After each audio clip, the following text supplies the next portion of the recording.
Toi, c'était à la main que je fume. C'était à la menthe. Ouais. Alors, dis à Jean-Jacques. Tu parlais librement. Voilà. Parce qu'après, je suis bavarde, après, je m'en vais, je dis, oh non, Oui, mon non, mari non, encore, il va me dire qu'il veut trop parler de ma vie privée. Je vais gronder, ma mère va m'appeler en disant, pourquoi t'as dit ça encore? Nous, on n'est pas, Stéphane va t'aider, on va être tranquille. Il collectionne des articles qui brassent sur vous, quand dossier de presse. Mon papa, D'accord. mon papa, mon papa. Il est assez doué de la boîte. Moi aussi. Maintenant, je peux la lancer, voilà. Voilà. Donc, que vous nous parliez de votre actualité, de ce qui se profile à l'horizon. Donc, à commencer par les 20h50 de TF1. Eh ben, je suis absolument ravie parce que c'est reparti. Il y a eu un petit temps d'arrêt parce que je me suis consacrée mon petit bout de chou. Enfin, quand je dis temps d'arrêt, c'était un temps d'arrêt sans l'aide vraiment parce que j'avais quand même un direct tous les jours.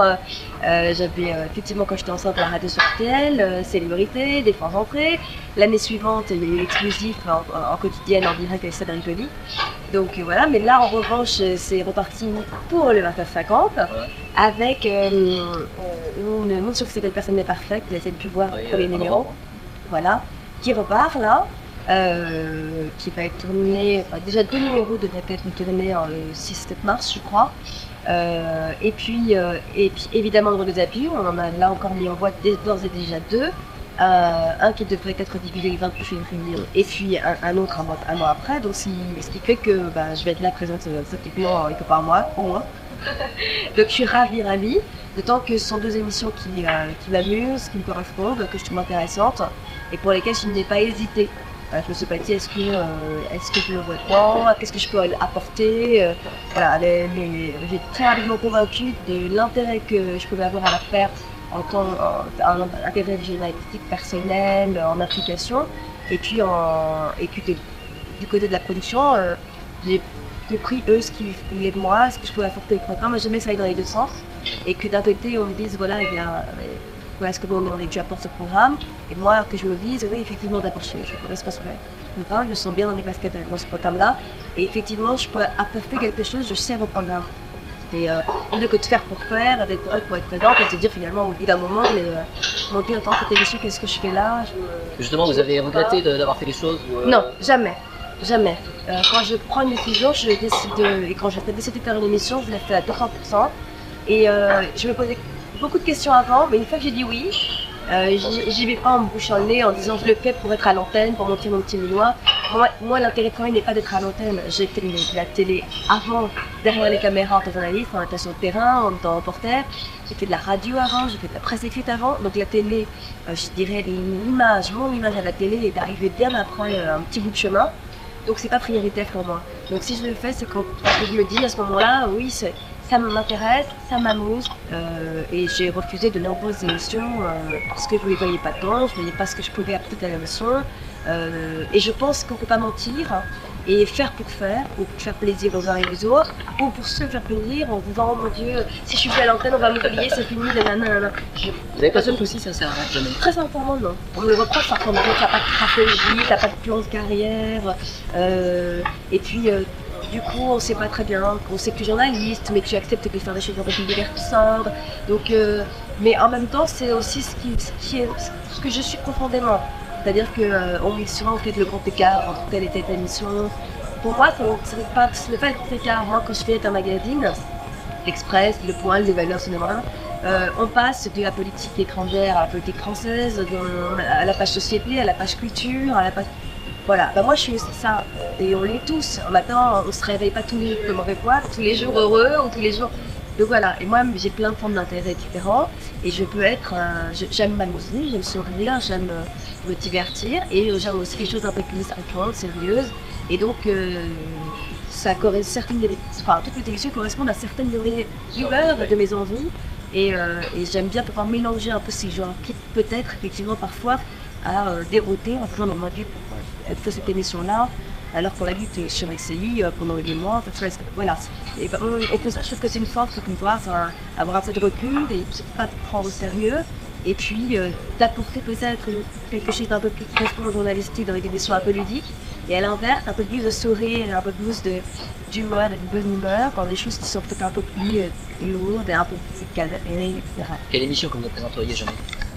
Que je ne présenterai jamais Le style humain. Je pense une émission où j'ai pas le sentiment de respecter les personnes que j'invite sur le plateau.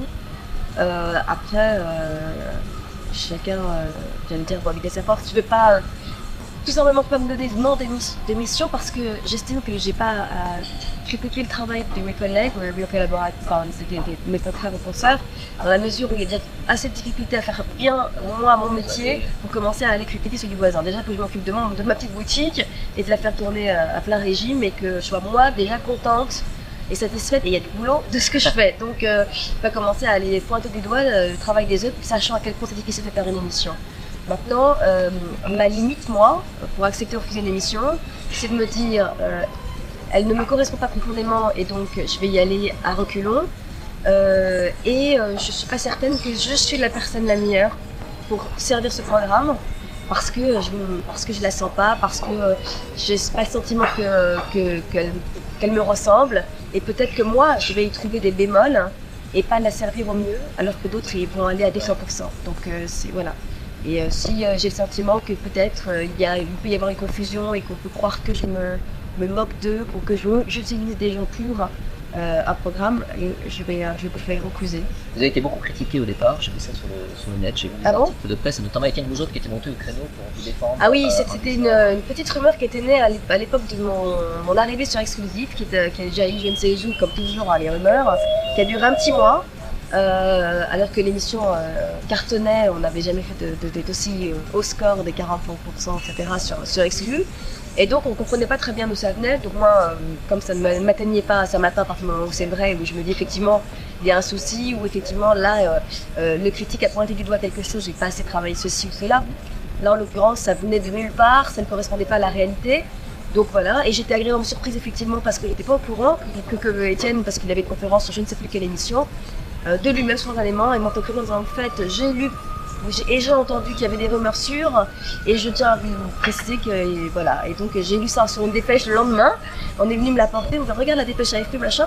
Oh, bah, j'étais agréablement surprise et contente de voir que la chaîne me soutenait même à un moment où pour moi, quand j'ai pas le sentiment que ça correspond à la réalité ou que ça me heurte vraiment parce que c'est faux, j'avais pas du tout réagi. Là, de voir que spontanément la chaîne venait derrière en disant attendez, d'une part c'est faux, d'autre part ça l'émission fonctionne et en plus on est très content de Marianne Aim. Alors là j'étais de la part des Jots, le patron, c'était magnifique. Est-ce que c'est difficile pour une femme de réussir dans le milieu de la télévision qui est assez machiste en fait vous avez du mal à vous imposer, vous avez...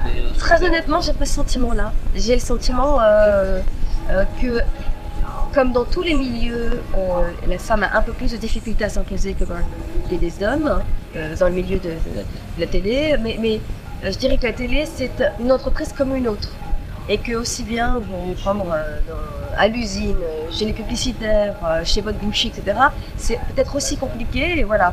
Et je pense peut-être même paradoxalement qu'on avance plus vite en télé, chez les femmes, et que l'évolution est plus flagrante. Que peut-être dans d'autres entreprises où le machisme est encore là, est encore latent, ouvert, où le patron va dire encore écoute-moi petite, allez gentiment me chercher un café, ce serait bien aimable à une femme qui est peut-être aussi qualifiée que lui, voire plus.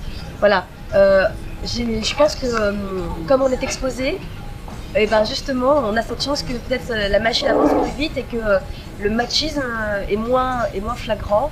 Et en tout cas, moi je n'en ai pas souffert. Vous n'avez pas l'impression d'avoir été utilisé comme faire valoir à un certain moment? Non, alors souvent on a parlé de binôme, on dit je crois qu'on a un type un peu à poids lourd, on met une jolie fleur, une belle plante, je ne sais quelle image très sympathique au demeurant, parce que c'est sympa d'être mignonne, hein.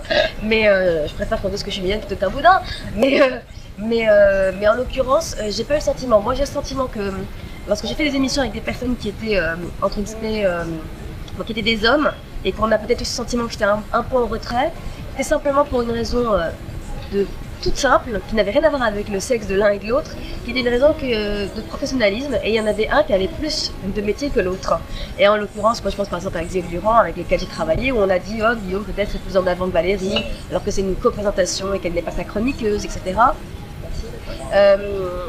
Moi tout simplement, c'était moi, hein, c'est pas Guillaume qui m'a dit t'es gentil, tu l'ouvriras quand j'essaierai que tu l'ouvres. Oui, parce que j'estimais que par moment il était forcément plus pertinent que moi, parce qu'il avait un background plus lourd. Faut pas oublier que Durand a présenté le JT, que Durand a fait un tête-à-tête avec Mitterrand à la Sorbonne, etc. Donc à un moment, je suis journaliste, j'ai fait des études, j'ai un certain respect professionnel que j'ai en face de moi, et je me dis, est-ce que ce que je vais dire va être plus pertinent que ce que lui va dire? Attendons de voir, et voilà. Et donc, bon, malheureusement, on n'a pas eu le temps de se roder un peu, parce qu'on a eu que 3 émissions, mais au fur et à mesure des émissions, chacun prenait un peu plus d'espace, et moi y compris, parce que je me disais, bah tiens, là peut-être c'est un sujet sur les femmes, je serais peut-être plus pertinente que Guillaume, parce que j'en suis une, etc. Et que ce dossier-là, je le connais un peu mieux pour avoir travaillé plus cet angle, lui est allé plus sur cet autre angle-là, etc. Donc on n'a pas eu le temps de... Mais à aucun moment, et je n'aurais pas accepté de faire les émissions si on m'avait sciemment fait comprendre, ou même si, sans me le dire, je suis pas une abrutie, je me serais rendu compte que j'étais là juste pour faire joli dans le décor. Parce que c'est pas mon ambition de faire joli dans le décor, ça m'agacerait très fortement, et que j'ai un petit caractère, et donc rapidement j'aurais fait comprendre que ça va pas être possible. Donc voilà. Et là en l'occurrence, c'était pas du tout le but du jeu, c'était simplement d'ailleurs au départ géographiquement j'étais loin de Guillaume, et puis on s'est rapprochés parce qu'on s'est dit tiens peut-être que les gens vont penser que, ce qui n'était pas le cas, on s'est rapprochés physiquement parce qu'on était à la même table à côté, et puis bon il fallait aussi avoir moi que je prenne de l'assurance vis-à-vis de lui. J'étais toute jeune encore dans le métier, c'était mon premier prime time, mon premier direct, ça faisait beaucoup de choses, voilà. Mais à aucun moment non, j'ai ce sentiment-là, sinon je ne fais pas l'émission, ça m'intéresse pas. Oui, buvez votre chocolat. Oui, c'est pareil. Ah non. C'est bien parce qu'on a un micro blanc. Ouais, rentre en vlog. Oui, ouais, c'est très agréable. Il y en a grave parce que c'est à la fois la personne, humaine, professionnelle, les émissions que souvent. Vous avez des problèmes avec des journalistes dans les interviews Non, j'ai cette chance de, comme je suis moi-même journaliste, de savoir un petit peu ce qu'il en est, ce qu'on cherche, où on veut en venir. Et puis on se comprend vite entre confrères. Donc j'ai pas de soucis. J'ai rarement eu quelqu'un en face de moi qui arrivait pour me dégommer. Donc d'une part, et puis deuxièmement, même si c'était le cas, je pense être claire avec moi-même, de pouvoir expliquer clairement ce que je pense et pourquoi je le fais et les positions, et voilà. Donc, et vous avez accepté par contre d'épouser un Voici, c'est ça. Je crois qu'on parlait de votre vie privée tout à l'heure, de donner des photos d'investissement. Non, pardon. Oui. Pardon, là. Voici. Donc elle a pardon. Oui, effectivement, parce que à un moment, il y a vous demandez beaucoup aux gens qui vous regardent. Je pense qu'il faut leur donner un minimum en retour. Que moi, on m'a suivi pendant tout ma grossesse. J'étais une des premières en télévision à faire de l'antenne alors que j'étais encore enfant, à la petite enceinte. Et je suis restée jusqu'au pratiquement 7e, 8e mois. Donc on m'a vu aussi à vue d'œil, il y a eu une certaine empathie qui s'est créée avec le public, et j'ai reçu des lettres absolument délicieuses et charmantes, des gens qui suivaient ma grossesse, qui m'entendaient à la radio parce qu'à l'époque c'était RTL, qui s'inquiétaient pour moi, pour ma santé, pour mon bébé, etc. Et puis j'ai eu un moment volé par ce magazine, cette allusion à Gala. À la sortie de la clinique, où mon mari venait me chercher, où pour la première fois mon fils voyait le monde, et ce moment d'intimité qui était vraiment important pour moi, parce que c'est la première fois que ce petit bout sortait de Facebook, a été volé. Et puis au bout d'un moment, ça fait 2 ans maintenant, c'était avant que les métiers juridiques ou Toulon, on me demandait régulièrement, et puis des rumeurs commençaient à circuler.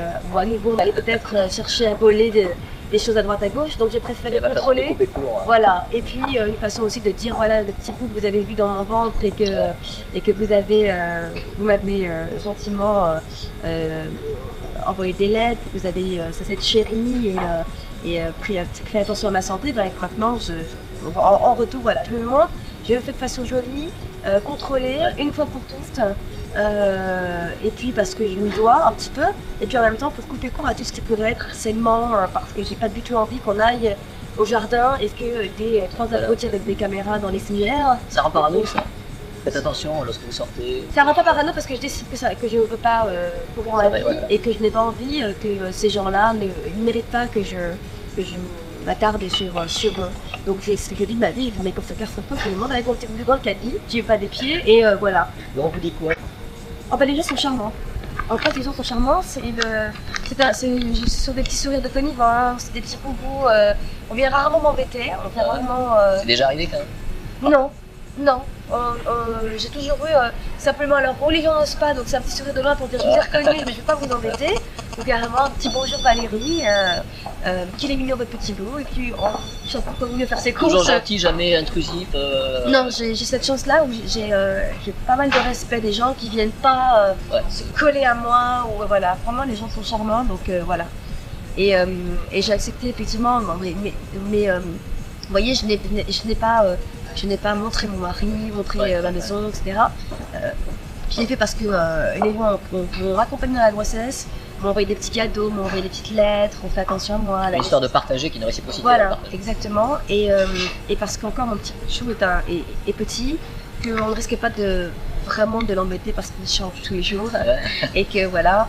Et ensuite, mon enfant n'est pas à vendre et que je n'avais pas envie qu'il ait une valeur marchande. Et donc ça coupait court aussi à toutes ces velléités de paparazzi, je ne sais pas comment on l'appelle pas, qui mettraient à prix mon fils. Voilà, mon fils n'a pas de prix. Et mon fils est trop cher pour vous, messieurs. Mon fils vaut une fortune. Et donc je préfère faire une développage très jolie, gratuite, belle, genre un petit moment d'intimité avec mon gamin, qui d'ailleurs on n'a pas posé, le photographe a été génial parce qu'on a joué, etc. Et lui a fait un petit moment de vie. Plutôt que de se dire, oh mon Dieu, voilà, il y a 40 personnes qui vont être sur le marché là, qui vont se dire, dis donc, le petit Benaïm là, on l'a pas vu, on l'a pris à la naissance, mais il va avoir 2 ans là, ça serait bien si on allait les emmerder, pour être vulgaire. Donc voilà, il vaut combien le petit? Il vaut rien, parce qu'il vaut des milliards. Il vaut plus que tout dans mon cœur, et donc je préfère peut-être tout de suite, et voilà.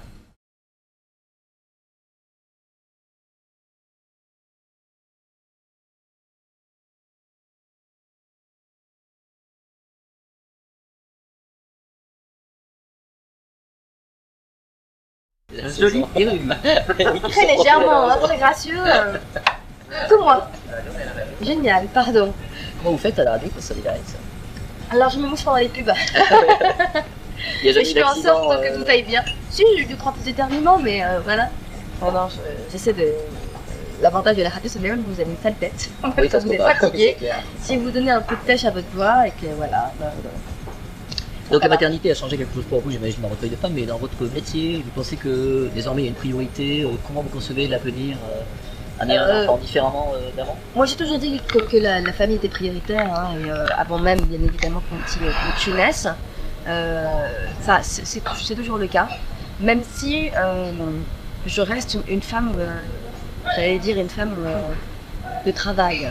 Je ne me conçois pas en mère au foyer, parce que je ne me vois pas comme ça, même si je vous le dis, hein, moi je pense que la qualité l'emporte sur la quantité, donc je préfère j'ai le luxe de pouvoir choisir et d'organiser un emploi du temps un peu comme je l'entends, en fonction de mes émissions, même si l'après-midi je suis vraiment à la radio et que ça prend tous mes après-midi.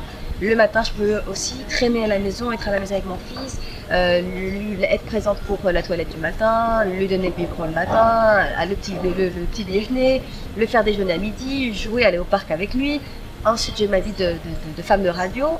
Parfois, j'ai ma vie de femme de télé en plus, qui s'ajoute à ça, mais je peux m'organiser comme je le veux.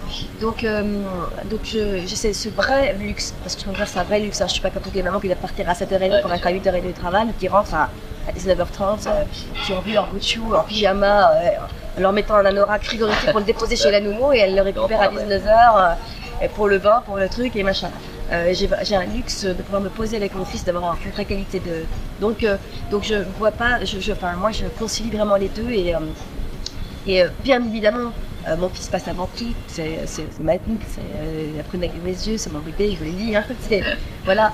Mais ma vie professionnelle est importante pour mon équilibre, hein, parce que je n'ai pas mal dans le travail, et donc je pense qu'un enfant a avant tout besoin d'avoir une maman heureuse, parce qu'une maman heureuse, ça fait un enfant heureux. Quel genre de mère vous serez justement? Permissive, pas trop? Non, pas trop, je crois pas. classique, Je serais assez classique. Je suis pas la maman amie. Je suis un peu folle. Je danse, je rigole, je fais des bêtises avec mon fils, etc. Mais je suis très. Il y a des limites. Je suis assez classique quand même. Donc je veux bien un petit garçon qui a du caractère. Je veux pas un petit garçon qui a un mauvais caractère, mais qui soit mal élevé. Donc c'est différent. Donc j'aime bien que mon fils s'affirme, c'est qu'il est vraiment un caractère, il a une personnalité, qu'il sache qui il veut, etc. Mais il y a une limite entre savoir ce qu'on veut, avoir du caractère et être mal élevé. Et ça, je veille à ce que, voilà, ce soit pas... Vous avez des rêves pour lui, vous souhaiteriez vous projeter dans l'avenir Non, je veux simplement qu'il réussisse à accomplir ce que lui aura au fond de son cœur et ce qu'il aura envie de faire. Il n'y a rien de plus dangereux que de se dire j'ai pas pu faire moi telle chose, donc ça aimerait bien que mon fils le devienne. Voilà, donc j'ai pas de. Non, il a envie d'être médecin, il sera médecin, il a envie d'être chanteur, il sera chanteur, il a envie d'être boulanger, il sera boulanger. Voilà, je veux qu'il soit heureux tout simplement. Vous verriez bien à la télé, vous verriez bien faire un métier. S'il en a envie, maintenant, peut-être que je vais l'en dégoûter. Son papa travaille dans la production, sa maman est à la télé, journaliste, est à la radio aussi. Peut-être qu'il va du rôle là. Non. Donc, je le laisserai vraiment choisir et aller au gré de son envie et s'épanouir. Voilà. Vous avez le rêve d'une famille nombreuse? Une famille nombreuse, moi, quand on dit famille nombreuse, ça fait toujours peur. J'ai l'impression de voir 8 enfants derrière moi. Voilà, non, agrandir le cercle familial, oui, bien sûr. Un petit frère, une petite sœur, pourquoi pas. C'est pas du tout à l'ordre du jour. Parce que je veux d'abord que je sois autonome et puis voilà. Mais oui, un jour, les frères, la petite sœur, bien sûr. Alors on parle de la famille par extension de vos parents. Et ils jettent quel regard sur votre carrière? Alors, vous accompagnez tout au long de ces années? Oui, bien sûr. Vous encouragez, dissuadez? Mes parents ont toujours été extrêmement présents. Moi, j'ai toujours voulu être journaliste depuis l'âge de 12 ans, donc ils savaient très bien quelle était ma vocation. J'ai fait une école de journalisme, j'ai fait une maîtrise d'histoire pas pour rien, parce que j'ai démarré plutôt journaliste politique et sur le terrain. Après, les circonstances ont fait que le vent m'a un peu poussé vers d'autres horizons plutôt que du journalisme, j'allais dire pur et dur dans la rédaction. J'ai quitté la rédaction des radios et autres pour faire un peu plus de choses à la fois divertissantes, culturelles, etc. Et ça, c'est pas frustrant par exemple, lorsqu'on a une maîtrise de l'histoire, lorsqu'on a fait des études de journalisme, de présenter exclusif, qu'il y a des quotas quelque part? Honnêtement, on a des moments où on se dit est-ce que je me suis égarée ou pas? Bien évidemment, parce que moi je me dis j'ai démarré sur Radio France, j'ai fait du LCI, j'étais sur TF1 reporter avec le magazine Société.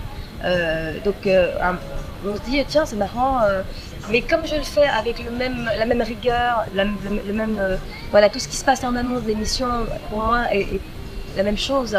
Et je pense, voilà, tout à fait. Et je pense qu'on est journaliste dans les tripes ou on ne l'est pas. C'est comme si on me disait, mais journaliste à nous deux, est-ce que c'est vraiment journaliste? Voilà, aux journalistes télé, magazine, etc., est-ce que c'est vraiment un journaliste? Moi, je pense qu'on l'est. On l'est ou on ne l'est pas. On l'a dans les tripes ou on ne l'a pas.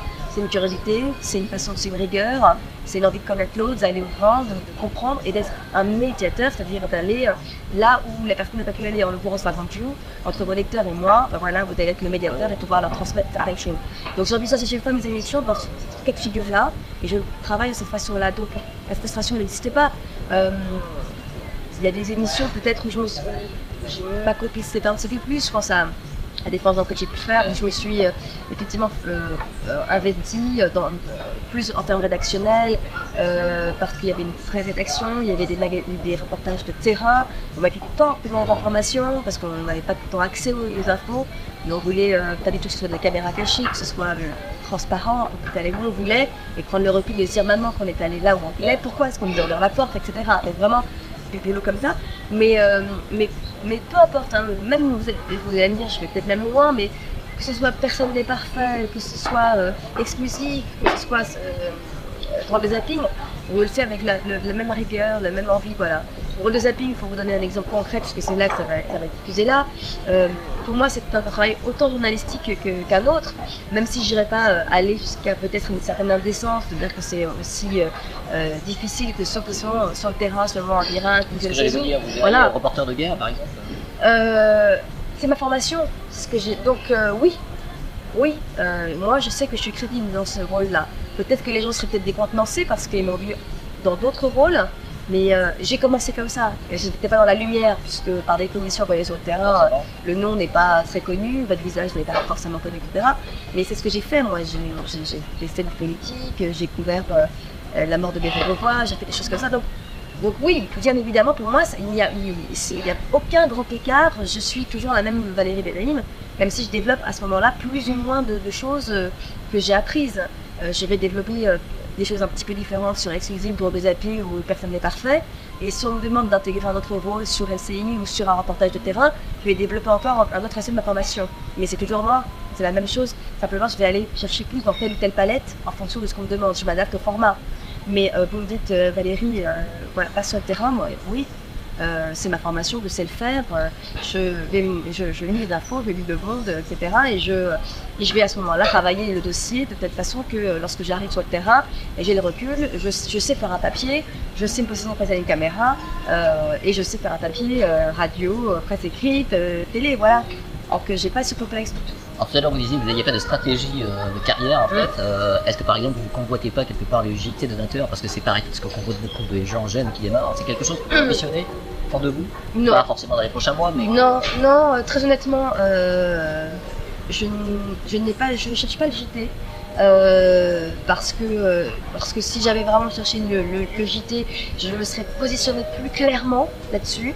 Que c'est un exercice qui est peut-être un peu trop, qui serait peut-être frustrant pour moi, parce que du coup, alors là, les autres sont sur le terrain et vous, en fait, vous êtes là pour lancer simplement les magnétos ou des personnes sur le terrain. Peut-être que ça serait un petit peu frustrant pour moi. Non, un magazine d'information ou un magazine de société ou un magazine culturel, ça c'est plutôt les domaines dans lesquels je me pose. Plutôt dans le domaine du magazine que du JT quotidien, peut-être un peu, j'allais dire, même si l'actualité se renouvelle tout le temps. En tout cas, l'exercice, lui, reste le même. Peut-être quelque chose d'un peu différent parce qu'il faut être en réaction avec des invités, voilà, et être plus dans le domaine du magazine. Alors vous maintenant, j'aimerais qu'on parle de votre côté personnalité. Vous voyez comment je vous imagine assez dynamique, impulsive peut-être, certains caractères affirmés. Comment on peut vous définir? Bah, ce que vous avez dit, c'est pas mal, hein. En plus, c'est vous qui le dites, c'est pas prétentieux, hein, du coup. Ouais. Non, c'est vrai que je suis Christophe vous le dirait, mais c'est vrai que quand j'arrive quelque part, non, je suis assez dynamique, je suis assez péchue, j'aime bien quelque chose aille vite, ça carbure vite dans ma tête, donc j'ai envie que tout le monde aille suivre vite derrière. Et donc oui, j'ai quand je travaille, quand je fais une émission, c'est moi qui écris mes textes, donc j'écris vite, je veux que ça suive vite derrière, je veux voir les magnétos vite, je veux que bon. Et ça provoque la colère par rapport à des gens qui ne suivent pas? Non, parce que je suis pas colérique. Je suis pas colérique, je suis assez cool dans le boulot, je suis exigeante, mais j'ai jamais eu de colère avec des collaborateurs, etc. parce que je m'entoure de gens que j'aime et qui sont aussi speed que moi, donc il y a pas de, j'ai jamais eu de soucis de, non, je suis pas colérique du tout. Je suis plutôt même assez posée, assez calme paradoxalement sur les plateaux. Je peux comprendre qu'il y a des problèmes, des soucis techniques, je peux comprendre que ça va tout part pas, pour faire la prise, etc. Non. Dans l'exécution et dans l'exécution, dans la production de l'émission, là j'aime bien que ça dépote, avoir les infos vite, pouvoir l'écrire vite, travailler, être dans le mouvement, être dans l'action, j'aime pas l'attente. Voilà. Mais après, tout ce qui ne dépend pas de moi et qui dépend d'une machine, d'une réalisation, là, après il y a de l'artistique qui entre en compte parce qu'il y a un réalisateur qui voudrait mettre en place des choses, essayer des choses. Après, il y a des caméramans qui sont plus ou moins fatigués. Il est plus ou moins minuit, 2h du matin. Donc on ne peut pas non plus dire à tout le monde allez, on y va là, hein, vous êtes gentils. Je prends en compte les gens avec qui je bosse et avec. Je pense, non, j'ai jamais. Je suis pas du tout colérique. Non, je suis pas du tout colérique. Je suis plutôt d'ailleurs un peu trop. Rentrer donc voilà, donc je vais plutôt me faire de l'intérieur, etc. et puis essayer d'être. Pas inhibé, on ne peut pas dire que vous êtes. Non, je suis pas inhibée, non, je dirais bon, dis donc, on y va, ou qu'est-ce qui se passe, pourquoi, j'aimerais comprendre pourquoi, mais après voilà. Après, ça va peut-être me ronger et me travailler, etc. mais je ne l'exprimerai pas. Voilà, je suis plutôt une rentrée. Quand vous ne travaillez pas, vous faites quoi de votre temps libre? Moi, je m'occupe de mon petit show. Ouais. C'est quand même important. Oui. Et ça prend énormément de temps. Je suis une fan de livres, de littérature parce que j'ai fait une cagne amoureuse des lettres. Donc si j'ai un petit temps là, j'ai des petits cas qui m'attendent, que j'ai commencé un peu à droite à gauche, je vais lire un peu tout. En musique, vous aimez quoi? Au cinéma, c'est quoi Au cinéma, je suis une énorme fan, une immense fan de Woody Allen, que j'ai découvert aussi à travers des bouquins. En fait, je l'ai découvert d'abord par un livre qui s'appelle Pour obtenir une bonne avec la culture, qu'un copain m'avait judicieusement offert pour mes 18 ans. J'entrais en Cagne en se disant bon, elle va nous péter un plomb, elle va se prendre pour une grande auteure, ou je ne sais quoi, elle va être journaliste. Je lui ai dit tout de suite la casser dans l'œuf, je lui ai dit donner ce bouquin-là. Ça m'avait fait hurler de rire et j'avais découvert Woody Allen et ensuite je suis allée voir ce film. Derrière j'ai acheté Dieu, Shakespeare et moi et autres livres de Woody Allen et je suis une grande fan. Voilà, je suis intolérante, hein. Pas de mal de Woody Allen. Donc, Et côté musique, vous écoutez quoi? et côté musique, j'aime beaucoup la musique classique parce que j'ai fait de la musique classique et j'ai fait 7 ans de piano. Ma maman m'a mis du piano, mon frère a fait du piano, etc. Donc j'aime beaucoup la musique classique et le piano en particulier. Mais je suis aussi, paradoxalement, presque on va dire à l'opposé, une très grande fan de rap. J'aime beaucoup le rap, ouais. Et j'aime beaucoup tout ce qui est soul, R&B, voilà. En fait, je suis très. J'allais vous dire, moi j'aime aussi le rock, mais j'aime aussi. Donc en fait, je me dis, non, j'aime la musique, quoi, tout simplement. Il y a des choses qui me touchent, voilà, qui me font vibrer, que j'apprécie. Je suis pas a priori. Je suis pas d'a priori en fait. J'aime bien écouter et puis il va y avoir des choses qui vont me déplaire absolument et parfois. Même du hard rock va pouvoir me plaire alors qu'a priori je suis pas fan du tout de ça, mais il peut y avoir un morceau qui va me toucher parce que tout d'un coup j'y vois de l'émotion, ça, voilà. Donc et c'est le but de la musique, c'est comme pour la peinture, voilà, c'est j'adore la peinture. Il y a des artistes qui ne me touchent pas et tout d'un coup il va y avoir un tableau, je vais me dire celui-là. Je suis pas du tout une grande critique, j'ai pas fait d'histoire de l'art, hein, voilà. Fonctionnel émotionnel. Ouais, je fonctionne à l'émotionnel, voilà. J'ai eu une forte émotion, je me souviens, très très jeune, sur le tableau, le fameux bleu de Klein. Maintenant, vous dire pourquoi c'est un tableau bleu, hein, donc tout le monde s'est foutu de moi en disant oui, on va aller l'écouter gentil. Ça. Il est arrivé, il a peint du bleu, machin. Bon, mais allez savoir pourquoi, voilà. Tout d'un coup, ça m'a scotché. Je me souviens parce que j'étais avec mon père à une expo à Beaubourg et qui m'a dit écoute, j'ai beau t'aimer, mais là, franchement, tu vas m'expliquer, je comprends pas. Mais je lui ai dit mais moi non plus je comprends pas, c'est une émotion tout simplement, voilà. Je peux pas t'expliquer pourquoi.